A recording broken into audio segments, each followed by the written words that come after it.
কেন্দ্রীয় এজেন্সির ভূমিকাকে কটাক্ষ অভিষেক বন্দ্যোপাধ্যায়ের। আরজি কর কাণ্ডে সিবিআই এর ভূমিকা নিয়ে ফের সরব হয়েছেন তিনি। কলকাতা পুলিশ 24 ঘন্টায় গ্রেফতার করেছে অভিযুক্তকে, কিন্তু অলস সিবিআই 3 মাসও বিচার দিতে পারল না। ঘনিষ্ঠ মহলে ক্ষোভ প্রকাশ করেছেন অভিষেক বন্দ্যোপাধ্যায়, এমনটাই সূত্র মারফত খবর পাওয়া যাচ্ছে। কেন্দ্রীয় এজেন্সির ভূমিকাকে কটাক্ষ অভিষেক বন্দ্যোপাধ্যায়ের। কথা বলবো প্রবীর চক্রবর্তী, আমাদের প্রতিনিধি রয়েছেন আমাদের সঙ্গে। প্রবীর, আমরা দেখলাম যে গতকাল জয়নগর কাণ্ডে জাস্টিস পেল ওই নির্যাতিতার নাবালিকা, এবং তারপরই অভিষেক বন্দ্যোপাধ্যায় আরজি কর ঘটনাকে সামনে নিয়ে এসে সিবিআই এর ভূমিকা নিয়ে সরব হচ্ছেন। কি বলেছেন তিনি?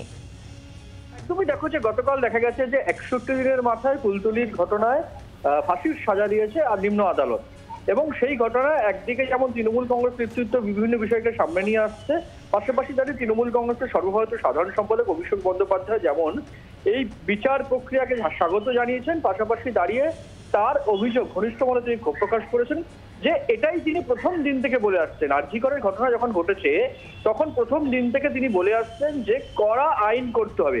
এই ধরনের অপরাধকে আটকাতে একটাই সবচেয়ে বড় উপায়, সেটা হচ্ছে কড়া আইন করতে হবে। কেন্দ্রীয় সরকারের কাছে তিনি বারবার আবেদন করেছেন যে কড়া আইন নিয়ে আসুন, যাতে কম সময়ের মধ্যে বিচার প্রক্রিয়া শেষ হয় এবং সর্বোচ্চ সাজা হয়, ক্যাপিটাল পানিশমেন্ট হয়। তাহলে আর কেউ এই ধরনের ঘটনা ঘটানোর সাহস পাবেন না। একমাত্র কড়া আইন দিয়ে এই অপরাধকে আটকানো সম্ভব বলে একদম প্রথম দিন থেকে আরজি কর ঘটার প্রথম দিন থেকে বলে আসছেন অভিষেক বন্দ্যোপাধ্যায়। এবং সেইকে এটাই যে কড়া আইন দিয়ে আটকানো সম্ভব বা বিচার প্রক্রিয়া যদি তাড়াতাড়ি শেষ করা যায়, তাহলে দৃষ্টান্ত তৈরি করা যায় কুলতলি কালকে, সেইটা কিন্তু দেখিয়েছে।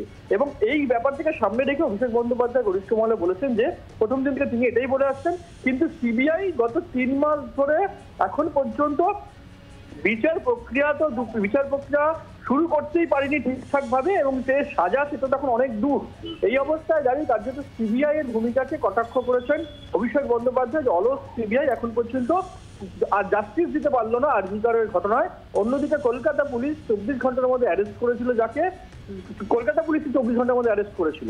এই অবস্থায় দাঁড়িয়ে সিবিআই এর ভূমিকাকে প্রশ্ন তুলে, ভূমিকা নিয়ে আবার প্রশ্ন তুলে অভিষেক বন্দ্যোপাধ্যায় কার্যত কটাক্ষ করছেন সিবিআইকে।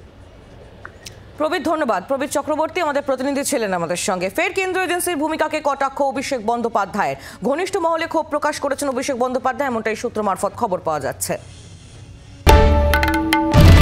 বাংলার আওয়াজ, বাঙালির আবেগ, জি 24 ঘন্টা।